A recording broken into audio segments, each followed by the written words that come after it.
اعوذ باللہ من الشیطان الرجیم بسم اللہ الرحمن الرحیم۔ السلام علیکم دوستوں، پچھلی ویڈیو میں جب ہم نے حدیث ثقلین کے اصل تاریخی اور لغوی مفہوم پر بات کی تو کمنٹ سیکشن میں تو جیسے ایک زلزلہ آ گیا۔ کوئی جذباتی ہو کر انٹرنیٹ سے اٹھائی ہوئی 30 صحابہ کی فرضی لسٹیں کاپی پیسٹ کرنے لگا۔ کسی نے کہا کہ آپ شیعوں کے بغض میں آل رسول سے دور کر رہے ہیں، تو کوئی علم حدیث کا بڑا ماہر بن کر ہمیں مدلس اور موضوع کی نئی کہانیاں سنانے بیٹھ گیا۔ یعنی جتنے منہ اتنی باتیں، بلا وجہ کی ایک بحث کا بازار گرم کر دیا گیا تاکہ جو پکے ثبوت ہم نے اسکرین پر دکھائے تھے ان سے عوام کی توجہ ہٹائی جا سکے۔ لیکن دوستوں، یہ شاطر لوگ ایک بات بھول جاتے ہیں کہ ہمارا کام صرف سطحی باتیں کرنا نہیں، ہمارا کام ہے تحقیق۔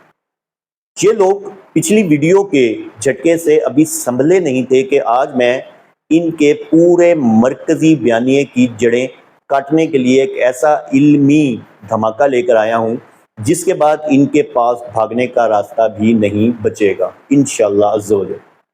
تو بھائی، میں نے پہلے بھی کہا کہ میں خود سے کچھ نہیں کہتا، ثبوت آپ کے اپنے گھر کے ہوتے ہیں، اور آج بھی شیعہ مذہب کی اپنی کتب سے میں آپ کو ثبوت دوں گا۔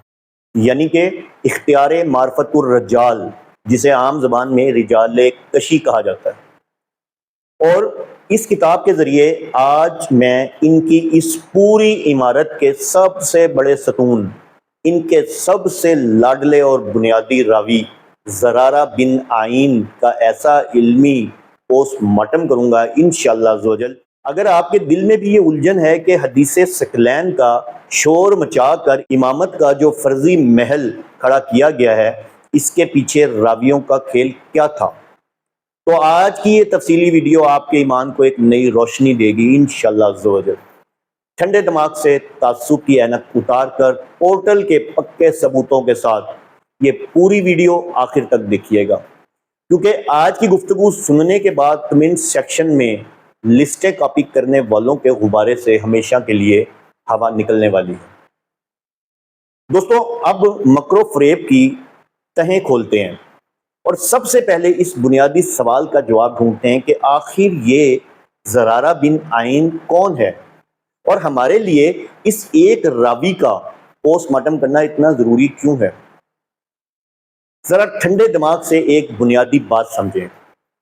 جیسے اہل سنت کے ہاں حدیث کی 6 معتبر کتابیں ہیں جنہیں اہل سنت یا ہم صح ستہ کہتے ہیں، بالکل اسی طرح شیعہ مذہب کی بھی پوری عمارت 4 بنیادی کتابوں پر کھڑی ہے جنہیں وہ کتب اربع کہتے ہیں۔ یہ 4 کتابیں کون سی ہیں؟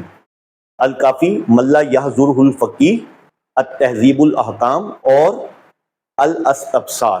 ان کا پورا دین، ان کے سارے حلال و حرام، ان کے عقائد، ان کی امامت کا پورا تصور ان ہی 4 کتابوں کے گرد گھومتا ہے۔ اب یہاں پر آتا ہے سب سے بڑا علمی موڑ۔ ان 4 کتابوں میں، خصوصاً ان کی سب سے بڑی اور معتبر کتاب الکافی میں، اگر آپ روایت کی تعداد اور اسناد نکال کر دیکھیں گے تو آپ دنگ رہ جائیں گے کہ ان کے پورے مذہب کا آدھے سے زیادہ حصہ اکیلا ایک راوی نقل کر رہا ہے، اور وہ کون ہے؟ وہ ہے زرارہ بن عین۔ ان کے ہاں اصول حدیث کا یہ قاعدہ ہے کہ اگر زرارہ کو 20 سے نکال دیا جائے تو ان کی روایت کا پورا نیٹ ورک تاش کے پتوں کی طرح بکھر جاتا ہے۔ حضرت جعفر صادق رحمۃ اللہ علیہ اور حضرت باقر رحمۃ اللہ علیہ کی طرف منسوب جتنی بھی بڑی بڑی فقہی اور عقائد کی روایات ہیں، ان کا سب سے بڑا مرکز، سب سے بڑا توپ، راوی اور ان کے اصول حدیث کا سب سے مضبوط ستون یہی زرارہ بن عین ہے۔ ان کے چوٹی کے علماء لکھتے ہیں کہ زرارہ وہ شخصیت ہے جس کے بغیر ائمہ کے علوم ہم تک پہنچ ہی نہیں سکتے تھے۔ یعنی ان کے نزدیک یہ راوی معصوم تو نہیں، مگر ان کے پورے دین کا نگہبان اور محافظ ہے۔ لیکن میرے دوستوں، ریسرچ اب یہاں سے ایک ایسا خطرناک یو ٹرن لینے جا رہی ہے جس کا ان کے پاس کوئی جواب نہیں ہے۔ ائمہ کے نام پر اپنی دکانیں چمکانے والے اور کمنٹس میں 30 صحابہ کی لسٹیں کاپی پیسٹ کرنے والے مجتہدین نے یہ سچ ہمیشہ اپنی معصوم عوام سے چھپا کر رکھا۔ کیا آپ کو معلوم ہے کہ جن جعفر صادق رحمۃ اللہ علیہ کے نام پر یہ زرارہ دن رات روایات مارکیٹ میں سپلائی کر رہا تھا، خود ان جعفر صادق رحمۃ اللہ علیہ نے اس زرارہ کے بارے میں کیا فرمایا ہے؟ جن اماموں کے علم کا امین بنا کر اس زرارہ کو پیش کیا جاتا ہے، خود ان ائمہ کے اپنے فرامین اس راوی کے بارے میں کیا ہے؟ جب ہم ان کے اپنے گھر کی سب سے مستند رجالی کتاب رجال کشی کھولتے ہیں تو وہاں ائمہ طاہرین کے وہ فرامین ملتے ہیں جنہیں پڑھ کر ان کے اپنے پاؤں تلے سے زمین نکل جائے گی۔ ائمہ نے اس لاڈلے راوی کے بارے میں جو الفاظ استعمال کیے وہ ایسے ہیں کہ ائمہ کے نام پر دکان چلانے والے ان فرامین کو اپنی عوام کے سامنے لانے کی ہمت ہی نہیں کرتے۔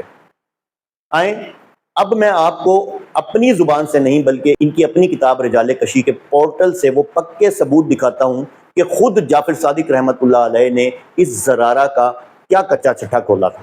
دوستوں اب اپنی اسکرینیں سنبھال لیں، کیونکہ اب جو ثبوت میں آپ کے سامنے لائیو اسکرین پر دکھانے جا رہا ہوں اس کے بعد کمنٹس میں علمی غبارے پھلانے والوں کو چھپنے کی جگہ انشاءاللہ عزوجل نہیں ملے گی۔ یہ کتاب ہے ان کے ہاں اسماء و رجال کی سب سے مستند اور پہلی بنیاد، یعنی اختیار معرفت الرجال، جسے دنیا رجال کشی کے نام سے جانتی ہے۔ اب ذرا اس کتاب کے اندر خود امام جعفر صادق رحمۃ اللہ علیہ کا فتویٰ پڑھیں۔ اپنے اس لاڈلے راوی زرارہ ابن عین پر سب سے پہلے اپنی اسکرین پر دیکھیے رجال کشی کا صفحہ نمبر 112۔ یہاں روایت نمبر 119 موجود ہے۔ اس میں حضرت جعفر رحمۃ اللہ علیہ فرماتے ہیں لعن اللہ زرارہ لعن اللہ زرارہ لعن اللہ زرارہ یقول علیہ برائیہ، خدا زرارہ پر لعنت کرے، خدا زرارہ پر لعنت کرے، خدا زرارہ پر لعنت کرے، یہ اپنی رائے کو میری طرف منسوب کر کے باتیں گھڑتا ہے۔ جی ہاں دوستو، ایک بار نہیں، دو بار نہیں، بلکہ امام صاحب نے 3 بار مسلسل اس راوی پر لعنت بھیجی۔ امام فرما رہے ہیں کہ یہ زرارہ اپنی مرضی کے نظریات اور اپنی رائے میرے نام سے مارکیٹ میں بیچتا ہے۔ بات یہاں بھی ختم نہیں ہوتی۔ اب ذرا مزید آگے بڑھیں اور دیکھیے رجال کشی صفحہ 119 سے 120۔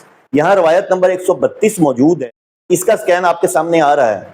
اس کا سچ دیکھیں، جعفر صادق رحمۃ اللہ علیہ صاف لفظوں میں فرما رہے ہیں کاذب علیہ زرارہ لعن اللہ زرارہ کاذب علی ابی من قبل، زرارہ نے مجھ پر جھوٹ باندھا، خدا زرارہ پر لعنت کرے، اور اس نے اس سے پہلے میرے والد محترم امام باقر پر بھی جھوٹ باندھا تھا۔ لو جی، اب اس پکے اور لائیو ثبوت کے بعد کہانی میں کوئی شک باقی رہ جاتا ہے؟ مجھے صرف اتنا بتا دیں کہ جس راوی کو خود آپ لوگوں کے اپنے امام صاحب کاذب علیہ کہہ کر کذاب یعنی جھوٹا کہہ رہے ہوں، جس پر خود امام لعن اللہ کا فتویٰ لگا رہے ہوں اور فرما رہے ہوں کہ یہ باپ اور بیٹے دونوں اماموں پر جھوٹ گھڑتا تھا، تم اسی زرارہ کی لائی ہوئی من گھڑت روایات کو اپنے پورے دین اور اصول حدیث کا ستون بناتے ہو۔ تم اسی ملعون اور ائمہ کے ٹھکرائے ہوئے راوی کے قصے کہانیاں سنوا کر امت مسلمہ کے سامنے ائمہ اور اہل بیت کا وہ فرضی دائرہ پیش کرتے ہو جس کا قرآن کے واضح سیاق و سباق سے کوئی دور دور کا تعلق ہی نہیں ہے۔ میرے بھائیوں، جب دین کی بنیادیں ہی زرارہ جیسے کذاب راویوں پر کھڑی ہوں تو اس بیانیے کی حیثیت تاش کے پتوں کے محل سے زیادہ کچھ نہیں ہوتی۔ اب اگر ہمت ہے تو کمنٹ سیکشن میں آ کر اپنی ہی کتاب رجال کشی کے صفحہ 112 اور 120 کے ان حوالوں کا جواب دو، ورنہ بلا وجہ کی بحثیں بند کرو۔ دوستوں اب آتے ہیں اس ریسرچ کے سب سے اہم اور دوسرے رخ کی طرف، تاکہ دودھ کا دودھ اور پانی کا پانی ہو جائے۔ جب ہم زرارہ بن عین جیسے راویوں کی حقیقت کھولتے ہیں تو کچھ عاقبت نااندیش فوراً کمنٹ سیکشن میں یہ رونا شروع کر دیتے ہیں کہ خرم بھائی، آپ تو ہمیں اہل بیت اور آل رسول سے دور کر رہے ہیں۔ تو میرے بھائیوں، کان کھول کر سن لیں، میں کسی کو اہل بیت سے نکال نہیں رہا، بلکہ میں تو روایت کے اپنے الفاظ، عربی لغت اور قرآن مجید کے سیاق و سباق یعنی کہ کانٹیکسٹ کے مطابق سچی بات عوام کے سامنے رکھ رہا ہوں۔ ان کی سستی جذباتی دکانیں چمکانے والے راویوں نے ایک مخصوص بیانیہ گھڑنے کے لیے آل اور اہل بیت کا دائرہ صرف ایک لڑی تک محدود کر دیا، جبکہ خود اس روایت کے الفاظ اور اس کا تاریخی پس منظر چیخ چیخ کر کچھ اور کہہ رہا ہے۔ اصل علمی حقیقت یہ ہے کہ اہل بیت کا پہلا حقیقی اور قرآنی مصداق ازواج مطہرات یعنی اللہ کے رسول صلی اللہ علیہ وسلم کی پاک بیویاں ہیں۔ قرآن کی سورہ احزاب کی آیت اس پر سب سے بڑی گواہ ہے۔ اور جہاں تک بات ہے آل کی یعنی ان رشتہ داروں کی جن پر صدقہ حرام ہے، تو اگر آپ کے اپنے خود ساختہ اصول کے مطابق اس دائرے کو وسیع کرنا ہی ہے تو پھر مجھے یہ بتائیں کہ آپ صرف ایک مخصوص لڑی کو کیوں پکڑتے ہیں؟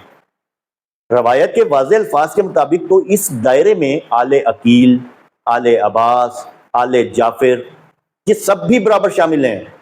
ہم کسی کو نکال تو نہیں رہے، ہم تو دائرہ وسیع کر کے ان سب کو شامل کر رہے ہیں جن کا حق بنتا ہے۔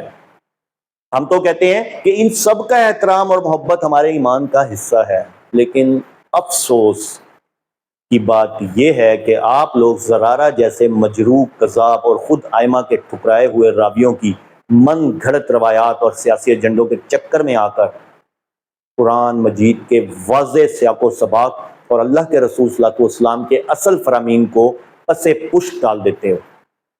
صرف اپنی پسند کا ایک مخصوص سیاسی و موروثی عقیدہ ثابت کرنے کے لیے پوری امت میں تفریق کا دروازہ کھول دیا جاتا ہے۔ محبت کرنی ہے تو اصول کے ساتھ اور سچے راویوں کے ذریعے ائمہ کی پاک سیرت سے کریں، نہ کہ ان کذاب راویوں کے گھڑے ہوئے قصوں سے جن پر خود حضرت جعفر صادق نے 3 دفعہ لعنت بھیجی تھی۔